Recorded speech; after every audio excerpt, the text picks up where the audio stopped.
Today, we're going to talk about the food bank. Let's begin. This is Debt Free in 30. Here's your host, Doug Hoyes. Who are you and what do you do? My name is Kim Wilhelm, and I am the CEO of the Food Bank of Waterloo Region. The Food Bank of Waterloo Region. So I think everybody understands what a food bank is.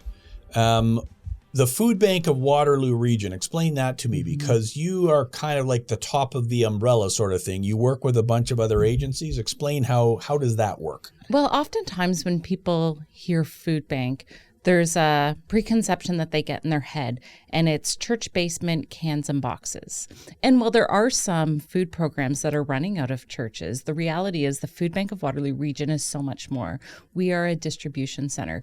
And for folks who haven't been to the food bank before, I like to say, think Costco, but with no samples. We are a 30,000 square foot facility. And we're distributing over 8 million pounds of food in a year. You mentioned that umbrella, and that we are working with over 120 food assistance programs right here in Waterloo Region. And our role is to distribute food to those 120 programs. And those 120 programs are the ones who are doing direct food service to the community. So can you give me an example of one of those 120? I don't need to know the name or anything, but what would they look like? So we have food assistance programs that are running emergency hamper programs. So if you need food today, we're going to give you a hamper that's going to provide you with 2 to 4 days worth of food. We have programs that are running meal programs. So let's just say it's a Tuesday night, you realize you don't have food, but there's a community meal and you can go gather with folks in the community and have a meal together. We have food programs that are offering food to sheltered folks and nutritional outreach programs. So there's all kinds of ways that someone can access food here in Waterloo Region. Gotcha. So it's not just we go to this one place and get it. There's, like you said, over 120 different touch points, I guess. And so on your website, I did some show prep here. There is, and I can't remember the name of your website off the top of my head, but I think it's thefoodbank.ca. Correct. And I'll put a link to that in the show notes. So there's a page that you've got called Hunger Count. And we'll put this up on the screen here. The Food Bank's Hunger Count provides insight into food insecurity in Waterloo Region, and this is data from over the last year. So what it says is that over the last year, the number of program visits is up 28%. Am I reading that correctly? You are. So that shows that there is growth happening. Yeah. So just one point of clarification, that 28% is in folks who are having to visit a food program 8 or more times. Gotcha. Okay. So, which is still a pretty significant number. Oh, I see. So you can, for somebody who's visited one time, it's actually up 32%. So it depends on the ratio. And then when you look at the person who is coming, 2/3 of them are single people. So that kind of surprises me, because I would have thought, it's mostly families, but nope, 2/3 are single people. But if you think about that, the overall cost of living is so high right now, and trying to get by on a single income is almost impossible. I mean, you have rent coming out, you have your groceries coming out, all of your household expenses, and all of a sudden you realize there's nothing left. Yeah, I guess you're right, because when you look at things like government supports, we've got the Canada Child Benefit, we've got old age security, we've got various disability supports, and they're not sufficient. I'm sure not you would at tell all. me that. But if you're a single person, well, you're not getting child tax benefits, because obviously you don't have any children, and you've only got one income, not two. So I guess when you think about it, and that's why I like looking at numbers, because of course I'm sitting here and going, okay, this is what I think. It's when you actually see the numbers that it kind of drives it home. Food recipient ages. Explain what this means. So 1/3 of the people who are receiving your services are 17 years old or under? Correct, 35%. So obviously this is something that impacts kids pretty significantly. Housing type, 60% are renters. Well, that kind of makes sense to me. And then we've got people with social rental housing, resides with family members, emergency shelter. 4% are homeowners. Well, that doesn't surprise me at all, because if you own a home, well, you've got some kind of wealth, I guess, and therefore, hey, I can. You've got more wealth. I guess it's as simple as that. Well, let's hope. But I also am really concerned about what's going to happen in the next 2 years. We know so many folks purchased a home in the pandemic at an all-time high, and they're likely in a fixed mortgage right now. Well, those mortgages are going to come for renewal in the next couple of years. And we know the interest rates are not the same as what they were when they purchased. And so I think what we're going to see then is folks walking away from their homes or into mortgages that they simply can't afford anymore. Yep. No, I totally agree. And we've been talking about that on the podcast here for quite some time. And you can see it coming. The train is coming down the tracks. There's everybody, it's not hard to find the stats, how many mortgages come up for renewal this year, next year, and the year after. And there is a big bulge coming up in the next, say, 24 months. And it will be a big shock to people who were paying $2,000 a month, and now they're paying $3,000 or $4,000 a month. Exactly. And unless your income's gone way up, you're toast. Exactly. And that's going to be a hard adjustment for people. Yep, absolutely. So, and then the final thing on this, on your hunger count, source of income. 11% of people have employment income.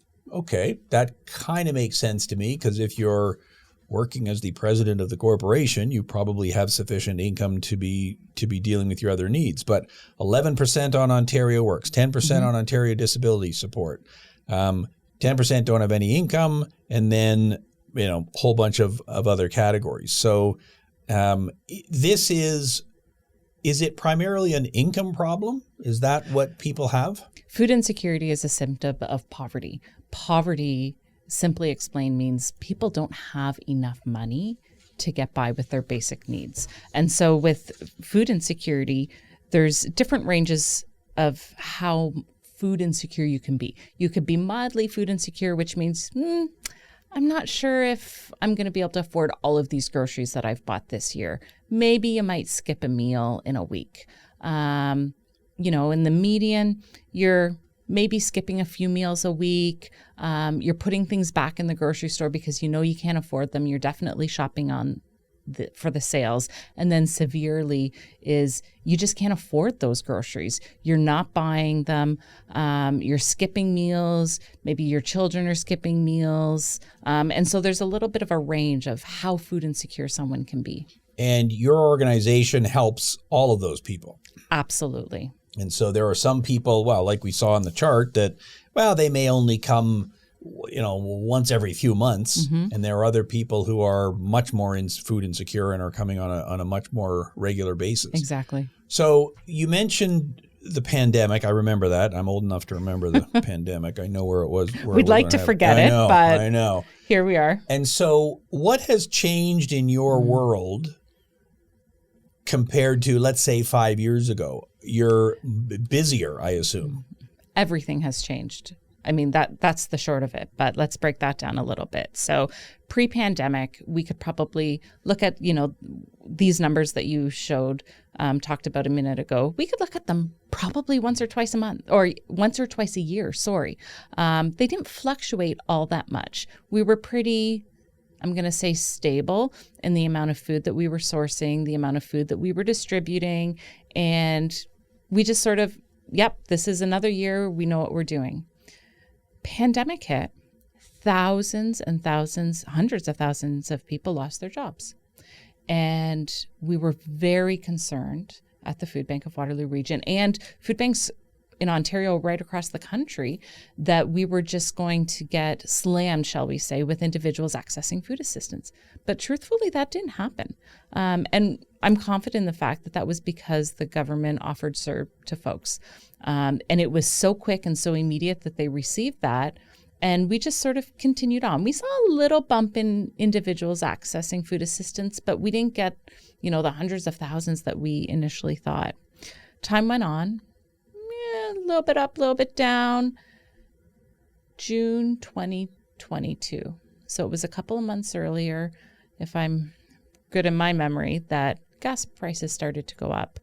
And then grocery prices started to go up. And from June 2022 on, each and every month, numbers were rising in individuals accessing food assistance. Pre-pandemic, about 30,000 individuals were accessing a food assistance program. 36,000 individuals accessed a food program just last quarter. That is now how things have changed. Same amount over a year as what we're seeing now in a quarter. Same amount in a year as you are now seeing in a quarter. So that's 4 times as much. Mm-hmm. Exactly. I did that math in my head there. That's pretty good. So that's huge. That's massive. That's massive. And everybody watching this will go, yeah, that makes sense to me because, you know, and this is the two-edged sword, right? So you're right. When the lockdowns happened, the government couldn't just say, oh, well, I guess everyone will starve to death. If you're going to force me to stay in my home, you got to give me something so I can go buy food. But the impact of that, of course, was it drove inflation all the way up. But it didn't happen immediately. There's a time lag. And you kind of hit the nail on the head. It was really almost 2 years later when it really started to be felt. And, you know, June of 2022, prices really started to ratchet up. And we did have, I think, a 6-month period there where food inflation was running in the 10% range, which is, I mean, that's a huge number. Huge. And very few people were getting 10% wages. And if you are at the lower end of the economic spectrum, a significant portion of your income is spent on food. If you're some multimillionaire, wow, you're spending, 1% of your income on food, it doesn't really matter. But if your income is constrained, a bigger portion goes to food. And so, I mean, that's a stunning statistic. So you are dealing with 4 times as many people now as you were prior to the pandemic. And it is primarily because costs are way higher.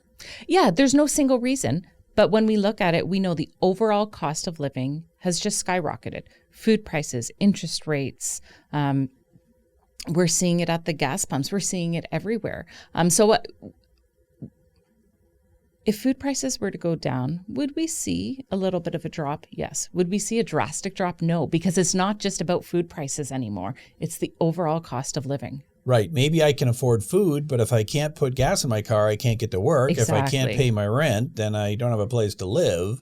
So I can only spend my dollar once. Where am I going to spend it? And so everything is interrelated. And these are just such impossible choices that people are forced to make each and every day here in Waterloo Region, in the province, and right across the country. Am I going to feed myself or am I going to feed my kids, or can I also feed myself? Am I going to, you used it, put gas in my car to get me to a job or eat? And I mean, I'm very fortunate that when if I'm hungry, I can go to a full cupboard, a full refrigerator. But there's people that don't have that choice. There's people that don't have a choice to maybe stop for a snack after work because they're hungry. And they're coming home to an empty cupboard, an empty refrigerator. That's not a good feeling. Yeah. And it's bad if you're a single person. It's horrific if you've got kids, because kids kind of need to eat. I mean, that's a pretty serious thing. And so if your volume has gone up by 4 times, how are you able to cope with that? Like, where are you, how is this working? Because I assume that the input to the food bank is either in the form of food donations or cash donations. Those are the only, maybe you're getting crypto now too. I don't know. We can talk about that after the show. But those are the 2 primary sources, right? So let's start with food first. How does food come into your system? Who is donating it? Where is it coming from? Are you buying it? How does that all work? All of the above. So we have individuals who make personal donations. We have individuals who work with their companies or church groups, sports associations, and they're running food drives for us, which are amazing. That food comes into our facility, we sort it into categories, and then we're able to ship it out to our agency partners. We have corporate donors. Corporate donors typically are making large donations of smaller or 1 or 2 product categories. So it's easier to sort. And then we're also purchasing food. Our food purchase budget pre-pandemic was about $200,000. I'm hoping we're not going to hit $2 million this fiscal. Wow. And so you are looking for donations of both cash and food. Mm-hmm. Yeah, we use our cash donations to help fill the gaps in our inventory system. We have a inventory system in our facility, so we can tell you exactly how many boxes of peanut butter, how much fresh produce we have.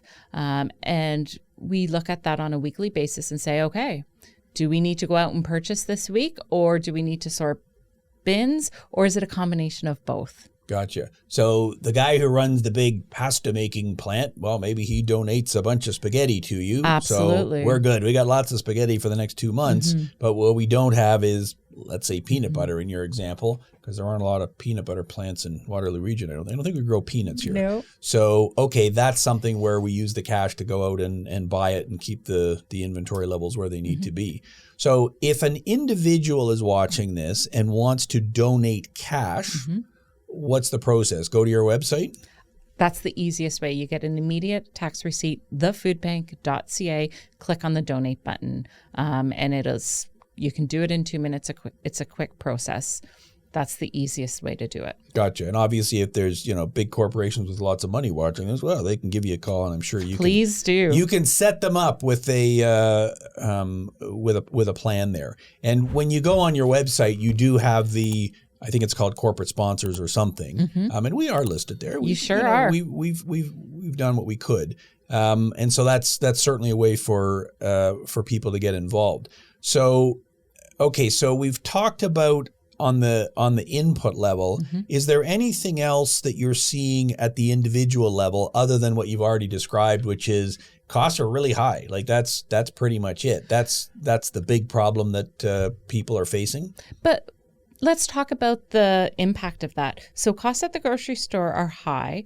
Folks are having a hard time buying food for themselves. And even if somebody isn't accessing a food assistance program, they're probably still making choices at the grocery store in order to stay on budget, which probably means they don't have the extra in their budget to make a donation to the food bank.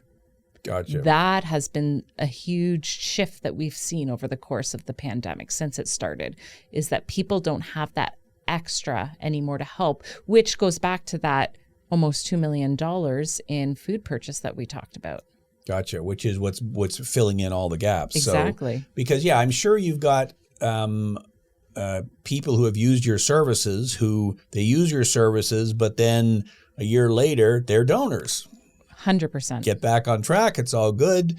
It was a temporary issue. Lost my job, got sick, went through a divorce, had to move, whatever. But then, found a new job. I'm back to level again. I'm able to give back. The problem being, I'm getting back maybe to zero, but I don't have any kind of surplus. So when somebody needs your services, so let's take what I think is the simplest possible scenario, where they go to your big 30,000 square foot facility, and obviously there's lots of different places people can access. But let's take the most simple scenario. Is that the most simple scenario? No. What is the most simple or typical scenario? So because we're a distribution center, we don't actually hand out food to people directly at our location. We're only distributing it to our partners. And those partners, they're scattered throughout Waterloo region because we want to make sure no matter where you live, you have access to food in your community. So you're not having to take 5 buses. Right. The reality is, though, a food program in your neighborhood may only operate once a week. So let's just say, hypothetically, it runs on Wednesday. You need food on Thursday. We do have a program in Waterloo region. It's actually operated by the House of Friendship that's operating Monday to Friday. So if you've missed that food program, you can still go to the House of Friendship and get food. Well, let's take the example where in my community, Wednesday is the day, and I know that. So, okay, I show up on Wednesday. What happens? What's the process? Do I have to give you my name and social insurance number and ID, and how does it work? We don't mandate any form or proof of income or identification. Is it helpful for us to, talk about these statistics that we talked about earlier? Yes. And it's also helpful so we can direct you to a food program in your neighborhood. But that is voluntary to do that. If you need food, we will provide food, full stop, to you. So basically, you come to your program, you line up, and each program operates a little bit different, and it's based on the food available. And there's volunteers and staff who walk you through to put together your food hamper, and off you go. And so I would go there and I would say, well, I'm a single person, or I've got 2 kids or whatever. Exactly. Well, that's obviously going to influence what I need to pick up. Because I guess, kids are going to eat different things than what adults would eat, or obviously different quantities or different sizes or whatever. So for an individual who is in that situation, how do they find out where they're supposed to go, what they're supposed to do? Yeah, so the first thing I would suggest is you can do one of 2 things. Go to our website, thefoodbank.ca. There's a button on every page that says Need Food. And on that Need Food page, then, we try and show the different locations, where food is offered, when it's offered, and the phone number that you can call. But the easiest thing to do is to simply call our Food Assistance Outreach Coordinator, 519-743-5576. And she will help navigate where you should go, when you should go. And so if it's Thursday and you've missed that Wednesday program, she'll direct you to our program with the House of Friendship. If it's Tuesday and you can wait until tomorrow and Wednesday, then she'll be sure to get you there. But that's the easiest thing to do, is just call our Food Assistance Outreach Coordinator to help tell you where to go. Gotcha. So the resources are there. You can reach out to do that. And if I'm not able to get there, because the whole reason I'm having problems is I broke my leg and I can't, walk over. Do your member agencies have resources to deal with that? Some do, yes. We do have a delivery program that we assign to folks that aren't able to leave their home. And our Food Assistance Outreach Coordinator is the one that actually schedules that, and she sort of walks through the criteria to ensure that you're eligible for it. Gotcha. Now, when you mentioned the word eligibility, you've already said that if you need food, we will provide food. It's as simple as that. But obviously, you're also very constrained because we've had massive growth. We've got, we want to have, everybody getting what they need. Is there any way that you do monitor eligibility? Like if I'm just showing up every day because, well, I just want free food, I'm in effect gaming the system.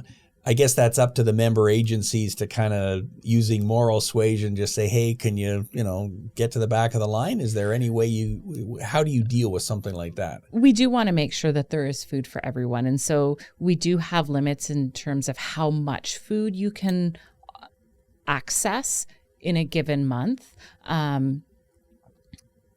But the key is, if you're showing up for the first time, we're not turning you away. If you're showing up every single day, we will redirect you to ensure that, okay, so what's bringing you here every day? How can we better support you? That's the great thing about our network, is that while we're providing the food to our agencies offer so much more support that they can provide an individual. Do you need help with budgeting? Do you need help finding affordable housing?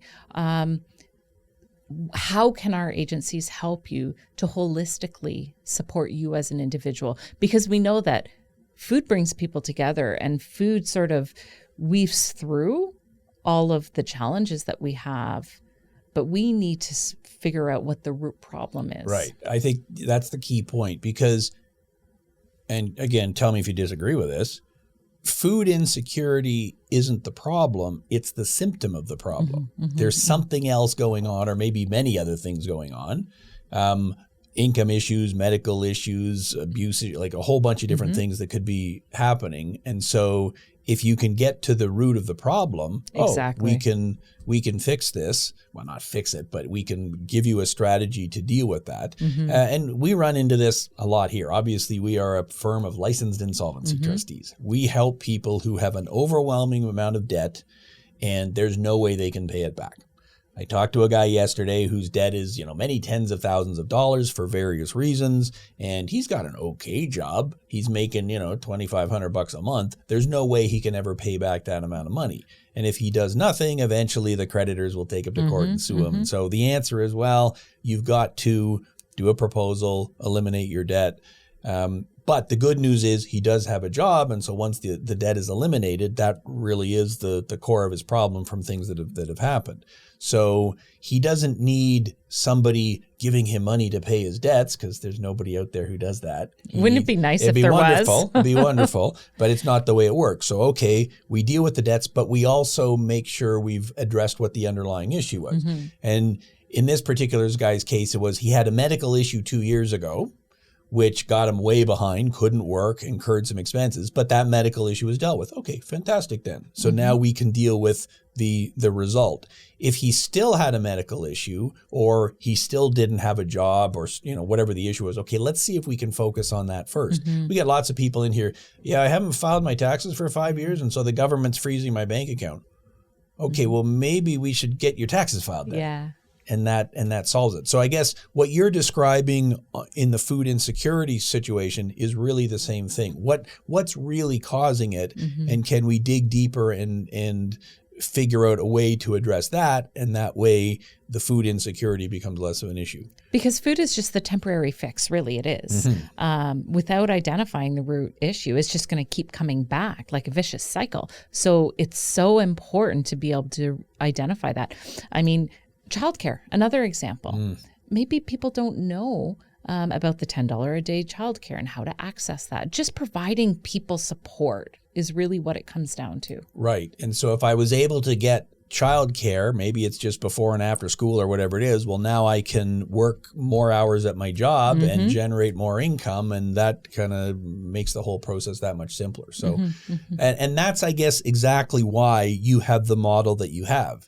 You worry about distributing, and then it's the people on the ground who are actually dealing one-on-one with the people you're helping. Exactly. And it's way easier for someone one-on-one to figure out what's going on than some big, huge corporate bureaucracy that's doing it. So, okay, I think that's a very important point because, I'm a believer that we should help people, but I'm also a believer that we shouldn't be spending 98 cents of every donation dollar on administration. Like, can we get it to the people? And it sounds like the model you've got is kind of the best of both worlds. You've got the efficiency at the top end, like you say, 30,000 square foot Costco-like warehouse where we can process everything and inventory control and everything. But then we've got the local people actually distributing it. So that's I think that's sounds like an excellent way to do it. So.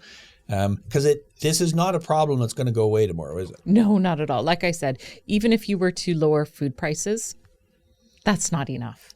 It could be an illness, like you said, maybe a job loss. I mean, we see people who lose their jobs for a variety of reasons, and they count on that income. Yeah, most people are living paycheck to paycheck.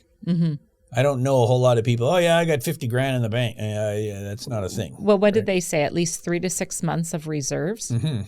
Well, if you were to lose your job tomorrow, then unless you got money in the bank, you are counting on your paycheck next week. That paycheck doesn't come in.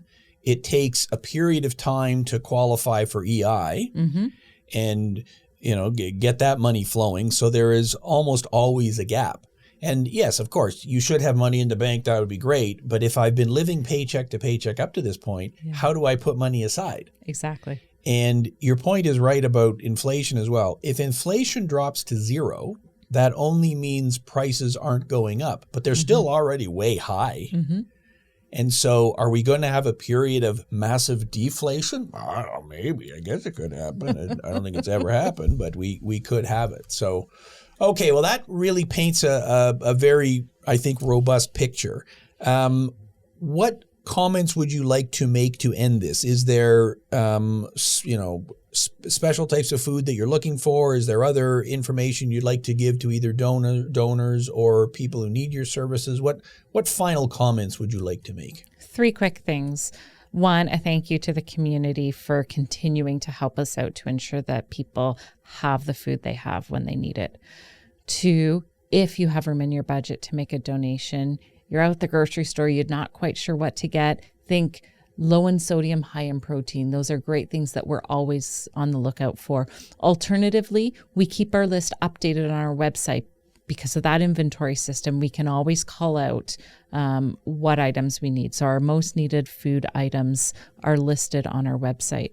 And then 3, finally, if you're looking to try and streamline your food shopping, check out our blog on our Food for Thought blog on the Food Bank of Waterloo Region's website. And there's some tips to save money at the grocery store, like meal planning, budgeting, buying in bulk, how to choose affordable alternatives to what you're looking for, because we really want to make sure that everyone has access to the food they have and is able to have a healthy diet on a budget that they can afford. So please check out that blog. That's an excellent resource. And you're right. When cash is limited, I got to make it go farther. Mm-hmm. And it doesn't matter if we're talking about food or gas for your car or clothing or whatever it is. What can you do to squeeze a little bit extra? And we've talked about that on this podcast as well.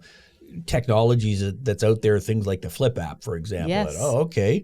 Hey, I need chicken. It's on sale over here. Well, I guess I'm going over there then. Mm-hmm. And it's actually possible to save some real money but you got to put a bit of time into it. You can't just go to the same store that you're always going to. I gotta kind of look around. So what would be an example of low in sodium, high in protein? You're talking like something like peanut butter or something like that, or canned meat, fish.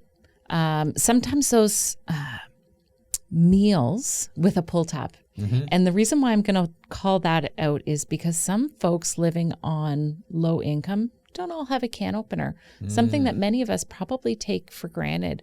And so if we're able to provide that pull tab meal, that reduces barriers for them. Gotcha. And so your needs are constantly changing. And so that's why it's best to go to your website, thefoodbank.ca, see what the current needs are if you want to make a food donation.